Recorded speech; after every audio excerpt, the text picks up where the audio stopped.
vandag. Hulle praat, ons leef nou in die tyd, laasweek was het Pinkstersondag, die Heilige Gees is uitgestort. So wat het impliseer na die Heilige Gees uitgestort is, dat ons as gelowiges leef in 'n nuwe bedeling. En ons verstaan dit nie aldag nie, want ons het nie 'n baie goeie perspektief van die ou bedeling. So ons verstaan dit nie regtig nie, maar wat dit in effek in geloofstaal beteken, die Bybel praat van, ek gaan 'n nuwe verbond vir julle stuur. God sê, hy het 'n verbond met Abraham gesluit, 4000 jaar terug, in Genesis 12, 13, 14, 15 jaar, het hy 'n verbond met Abraham gesluit, en daai verbond het 4000 jaar afgehou. Maar God het sê, hy gaan 'n nuwe verbond bring. En hierdie verbond wat hy gebring het, sien ons in God se openbaring. Hy is besig om aan die mens te openbaar op 'n progressiewe manier. Met ander woorde, hy het nie, toe hy vir Abraham geroep het in 1950 voor Christus, het hy nie vir Abraham die hele sak patats gegooi nie. Hy het vir Abraham geroep en 'n pad met hom begin stap. En hoe langer die tyd aangegaan het, die meer het God vir homself openbaar. So is 'n progressiewe openbaring. So as ons nou terugkyk by die ou bedeling en die ou godsdienst, dan begin ek by Abraham. En ek sê vir julle hoe dit was. In Abraham se tyd het God baie persoonlik met Abraham gepraat op 'n manier. Abraham het daar woonder gebly en God het vir hom gesê, kom, los jou familie hier in en kom ek gaan jou plek wys wat ek vir jou wil gee. Ek sal jou God wees, ek gaan vir jou land gee, ek gaan vir jou nageslag gee en allerlei dit. So op verskillende maniere het God persoonlik met Abraham gewees. Toe Abraham in Kanaan was en die vlug van die hongersnood in Egipte doen, het God hom redelik uitgelos, maar op verskillende tye het God met hom gewerk. Ons weet later, in hierdie tyd van Abraham het die mense hoofsaaklik offers gebring, verskillende tipe offers. En ons sien mense het hulle kinders geoffer, want Abraham, God sê vir Abraham, gaan offer jou oudste seun vir my. Daar het God vir beloftes gegee van 'n nageslag en 'n groot nageslag en alles. En wat ons nog sien byvoorbeeld in Abraham se tyd, sekere plekke was belangriker as ander plekke, want op sekere plekke het hulle God meer ervaar en beter gehoor. As ek byvoorbeeld 'n teks vir julle lees in Jakob se tyd, Genesis 28, die volgende môre het Jakob opgestaan en hy het die klip wat sy kopkussing was gevat, het regop gesit. Toe giet hy olie op die bopunt daarvan uit, hy het die plek Bet-El genoem. Bet-El is huis van God, Bet-El, huis van God. Want daar, dis waar hy die droom gehad. Jakob in die vorige aand baie verskriklike droom gehad van God wat uit die hemel uit neerkom. So met ander woorde, in daai tyd van Abraham en Isak en Jakob, het God net liggies met hulle gewerk. Amper sê net so down aan om hulle bietjie op die pad te kry. Ons sien later, so 4 geslagte later, in Josef se tyd, hoe belangrik word drome en gesigte en visioene. Dat God werk nie met 'n stem soos hy vir Abraham, hy werk met drome en visioene. En hy gee vir hulle profesie oor die toekoms. Sien hoe hy vir Josef sê wat gaan gebeur in die volgende dekade of 2 in Egipte. En ons sien in Josef se geval, God gee vir hom ook baie sekulêre gawes. Josef word sommer 'n bedrewe staatsman, hy word die onder Farao. So ons sien daar verskillende dinge aan die gebeur. Nou na Josef se tyd, breek die tyd van die slawe aan. Toe Israel 430 jaar slawe in Egipte was, sien ons God is relatief stil. Ons weet nie van baie dinge wat in 400 jaar gebeur het, maar wat ons sien by die volk onthou die God van Abraham, Isak en Jakob. Met ander woorde, hulle weet, hulle voorvaders het 'n God gehad wat baie omgegeef was, wat vir hulle beloftes gesê het. Gesê hy sal hulle God wees. Wat hulle nog gedoen het, sien ons as ons lees daaroor hulle het gebuig en aanbidding. Is iets gebeur, aan die hele volk gebuig en aanbidding. So dit was een van hulle dinge wat hulle daai tyd gedoen het. Wat ons wel weet, hulle was verskriklik onder die invloed van die Egiptiese godsdienste. Want die Egiptenare het 'n baie uitgebreide, sterk godsdienst gehad, 'n mitologie van gode soos Horus en Ra en Anubis en al die gode, né? So ons sien hulle dit geken, maar hulle self het net gebuig en aanbidding as iets gebeur het. Ek lees daar in Eksodus 4. Toe Moses nou hulle oortuig het, hy is die geroepene van God. Hulle het hom geglo. Toe hulle hoor dat die Here die nood van Israeliete gesien het en hom hulle lot aangetrek het hulle in aanbidding gebuig. So dis die begin van Eksodus, nadat hulle slawe was, sodat hulle nog nie veel geweet van godsdienste nie. Dan sien ons na die uittog, nadat God hulle bevry het van die slawehuis, word Moses die eerste profeet. Alhoewel Abraham ook so 'n bietjie van 'n profeet genoem is, word Moses eintlik werklik die eerste profeet, want hy tree op namens God. Hy openbaar God se woord aan die volk. Ons sien in hierdie tyd na die uittog begin die godsdiens van die Ou Testament. God gee vir hulle tabernakel. Hy gee vir hulle offers. Hy gee vir hulle priesters. Hy gee vir hulle leviete. Hy gee vir hulle die wet. Sien hoe die 10 gebooie vir Moses daar op die berg gee. Ons sien in daai selfde tyd hoe hulle die goue kalf aanbid. Hulle wil 'n God hê om te aanbid. So ons sien 'n godsdiens begin. En as God sy godsdiens vestig, sê hy vir hulle, in ons godsdiens, gaan dit nie net oor die aanbidding van 'n beeld nie. Dit gaan oor die teenwoordigheid van God. En ons sien in daai hele oefening in Eksodus, dat God in die dag teenwoordig is in 'n wolkkolom en in die aand teenwoordig is deur 'n vuurkolom. So dit gaan oor sy teenwoordigheid, anders as net aanbidding van beelde. So ons sien hierdie godsdienst van die Jode, van die Israeliete, van die Hebreërs, is baie streng en gefokus. En hulle sien ons is gefokus op reinheid en op heiligheid. Dan gaan oor God se teenwoordigheid. Dan stap die geskiedenis aan. As ons nou in die Rigterstyd ingaan, in die Rigterstyd sien ons die volk bly nou in die land Kanaan, maar hulle bly in verskillende volke gebiede en ons sien hulle het sporadiese leiers wat hulle so nou en dan lei om die vyande te vernietig soos Samson en soos Gideon en Deborah en al die mense.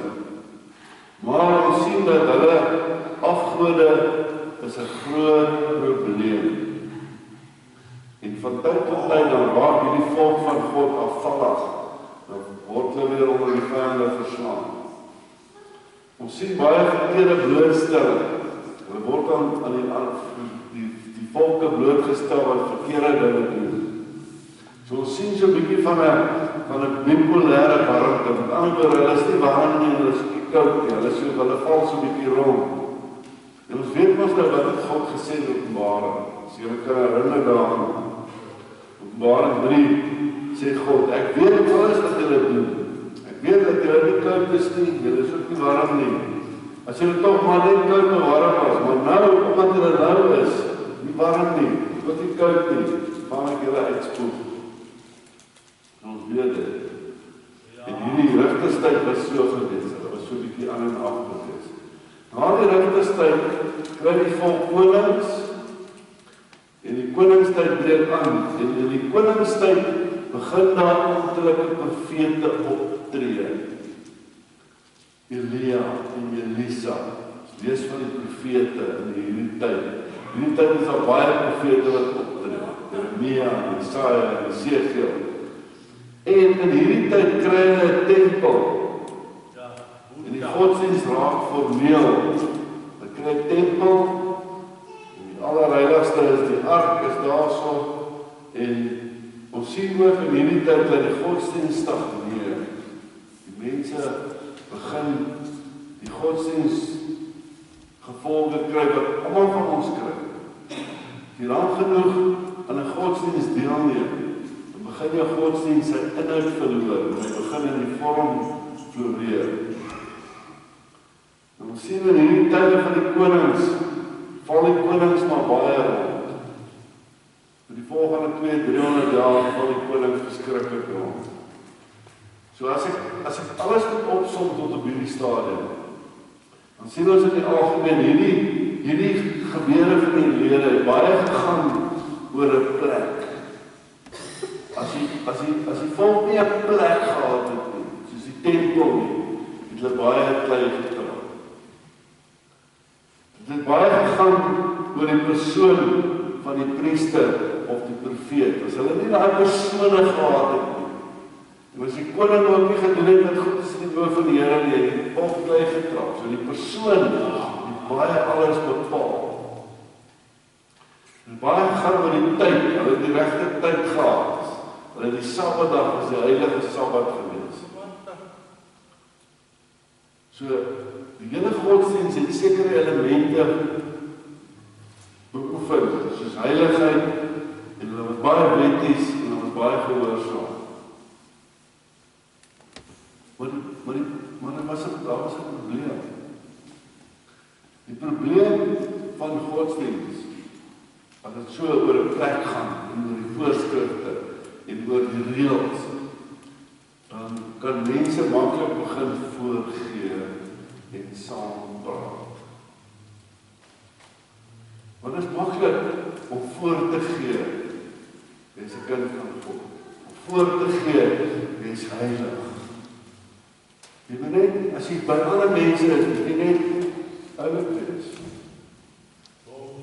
So wat dit veroorsaak het, hierdie voorgee en saampraat ding, het veroorsaak dat mense 'n skyn ontwikkel het. Met ander woorde, hulle ware lewe was 'n ander kleur gewees as die skyn wat hulle geleef het. En eintlik het hulle maar net die kat in die donker gekny. En in die openbaar, as jy daar op die straat kom, dan staan jy daar op die straat en bid jy. Sê, Here, help my, want almal wil jou sien jy is 'n gelowige. En dit het ook aanleiding gegee dat mense ootmoedig geraak het. Nou hier is alles dinge wat typies is van ons tyd. Want ons het verstrengel geraak met die vorm van ons godsdienst. Want ons het nie die profesie wat God gesê het, ter harte geneem. Ja, goed daar. In daai tyd van die profete het God profesie gegee. En ek begin in Jeremia 31. Ja. En ek lees dit saam met julle, al die profesie van al die profete. Daar kom 'n tyd, sê die Here, dat ek met Israel en Juda 'n nuwe verbond sal sluit. Dit sal nie soos die verbond wat ek met hulle voorvaders gesluit het, toe ek hulle aan die hand gevat het en in Egipte laat trek het, hulle het daardie verbond wat ek met hulle gesluit het verbreek. Al was ek getrou aan hulle, sê die Here. So die mense het aan ou goeders verbreek. Dit werk nie. God sê dit werk nie, dit werk nie. Hierdie nuwe verbond, dit is die verbond wat ek in die toekoms met Israel sal sluit, sê die Here. Ek sal my woord op hulle hart gedagtes skryf. En dit in hulle gedagtes vaslê. Ek sal hulle God wees en hulle sal my volk wees. 'n man sal nie meer vir sy buurman of vir sy broer voorhou, jy moet die Here dien nie, want almal sal my dien, klein en groot, sê die Here. Ek sal hulle oortredings vergewe en nie meer aan hulle sondes dink nie. Dis die nuwe tyd wat kom. Die nuwe tyd wat kom, gaan nou nie meer voorskrifte wees in plekke en mense en persone nie. Dis net jy en die Here self. Die Here gaan dit op jou hart sê, wat jy moet doen en nie moet doen nie. Die volgende profeet, Jesaja het gesê, hy skryf in Jesaja 44, waar God sê, ek sal volop water gee op die dorsland, strome op die droë grond. Ek sal my gees uitgiet op jou kinders, my seën op jou nakomelinge. Die seëngeel, ek sal my gees in julle gee, en ek sal maak dat julle volgens my voorskrifte leef en my bepalings gehoorsaam en nakom. Julle sal in die land woon wat ek aan julle voorvaders gegee het. Julle sal my volk wees en ek sal julle God wees.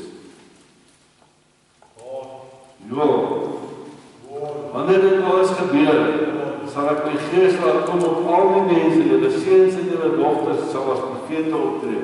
Julle ou mense sal drome droom, die jong man sal visioene sien. In daardie tyd sal ek my gees laat kom op self die wat nie in aansien is nie. Sagaria. Toe sê hy vir my, hier is die boodskap van die Here aan Serubabel. Nie net mag en krag sal hy slaag nie, maar deur die Gees, deur my Gees sê die Here die Almagtige. So die nuwe bedeling, volgens al die profeseë, is nie soos die ou bedeling wat die plek en die persoon en die tyd en alles belangrik was nie. Die nuwe bedoeling is God se Gees in elke mens. So God se plan is Immanuel. Dis die nuwe verbond. God met ons. God in elkeen van ons. Dis nie meer 'n universele godsdienst, dis 'n persoonlike ding. God wil elke mens bevry van dit wat hom terughou. Hy wil elke liewe mens toerus en hy dink elke liewe mens is waardevol sodat elke liewe mens bemagtig kan word. Dis God se plan. Ongelukkig is ons mense so onderdruk van die indoktrinasie van die ou goeters dat ons plan is, ons het die ou goeters net afgestof en niet gemaak. Ons het nuwe voorskrifte ontwikkel vir kerk. Ons het gesê dit is Jesus voorskrifte. Dit het 'n ander naam gegee, Jesus voorskrifte. Maar ons het net die ou voorskrifte niet gemaak. Mense is meer gevra oor die voorskrifte in Levitikus as oor die Gees van God. Levitikus het 4000 jaar terug gebeur. Primitiewe wêreld. Ons het al die geboue teruggebring wat Jesus gesê het, hy gaan die tempels afbreek. Ons het die geboue teruggebring. En ons het gesê, net in hierdie gebou is die huis van die Here. Die Here bly nie daar buite nie. Hy sê in jou kar, hy sê by jou werk, hy sê in die kroeg, hy sê by die golfbaan nie. Hy is net nie in die huis van die Here. Dis ou skool.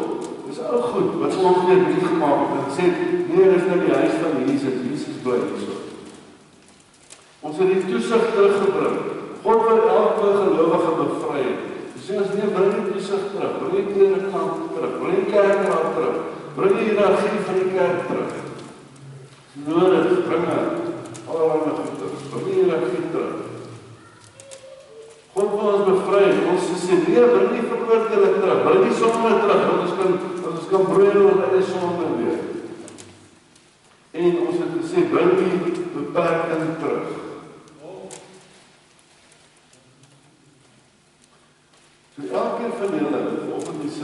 vandag gekies. Jy moet kies vandag. Woensdag. Wil jy aangaan, reg aangaan, in die ou verbond, soos die ou kerk, soos die Jode vandag aangaan, soos die goeders wat baie Christene doen, of wil jy die nuwe verbond, wil jy die nuwe verbond begin lewe wat Jesus Christus gebring het? Want nadat hy het opgevaar het hemel toe, is die Heilige Gees uitgestort. En die Gees het deel van jou lewe geword. Die Gees sal vir jou persoonlik die binne sê, wat jy kan en nie kan doen nie. Die Gees gaan nie vir jou sê, wat jy vir daai moet sê nie. Dis nie die Gees werk, die Gees het nie 'n derde persoon, 'n derde party geword nie. Hy het jou persoon geword, hy het nie jou persoon vir daai geword nie. Hy het jou persoon geword. So, is die Gees is nie jou toon of vir die ander te gaan sê, die Gees sê, jy moet dit doen. Die Gees is jou mens, jou Here, wat op jou hart sê wat jy moet doen. En doen dit wat die Gees vir jou sê, jy moet doen dit. Dis 'n groot gesprek en dis jy. Trust yourself, trust die Gees binne jou en doen jou ding. Sonder vrees. Dis nie jou bedoeling met Jesus Christus. En as jy die Bybel lees, dan sien jy die disippels het dit gesnap en hulle self begin vertrou en hulle het nog steeds foute gemaak. In Handelinge 15 sien ons Petrus en Paulus bots met mekaar. Verder in Handelinge sien ons hoe Paulus bots met Markus, bots met mekaar. Markus was 'n droster en toe hy lewe saam van sy Paulus om nie mag saam te doen. Ons sien later wat Paulus sê, die Gees het van hierdie pad gemaak, maar nogtans het hy hierdie pad geloop. So ons is nie 'n kliniese wetenskap nie. Dis 'n mensding, dis 'n Gees God ding en 'n mensding. Want die Gees van God in die mens saamkom. So Paulus sal leer sy leer. Want ons kan nie aangaan om in die ou bedeling aan te kan nie. Die liggaam van Christus is nie gemaak vir 'n ou bedeling nie. Kan nie sê bring die geboue terug, bring die voorskrifte terug, bring die daar terug, die heilige daar, die reëls en die dit en die dat. Jesus se voorbeeld volg. Ons lewe in die nuwe bedeling. Amen. Kom ons bid saam, Here. Ons sukkel om onsself te vertrou. Ons sukkel om die Gees van God te vertrou wat in ons leef. Ons sukkel om hierdie vryheid te verstaan. Ons weet, Here, die vryheid is dalk te groot vir ons. Ons weet, U vertrou die mens. U vertrou die mens. U het vir Petrus vertrou, wat U verloor het. U het vir Thomas vertrou, wat U nie geglo het. U het vir Paulus vertrou, wat U vervolg het. U vertrou vir my. U vertrou vir ons. En met U Gees in ons hart, Here, sal ons hierdie nuwe verbond aangryp en U aanbid op 'n bevrydende manier. En ons nie meer plaas onder die ou beperkings van voorskrifte en reëls en geboue en persone en tye en allerlei dinge nie. U is die God van die wêreld. U is die God van elke dag. U is die God van enige plek. U is ons God. En ons loof en ons prys U in Jesus Christus se naam. Amen.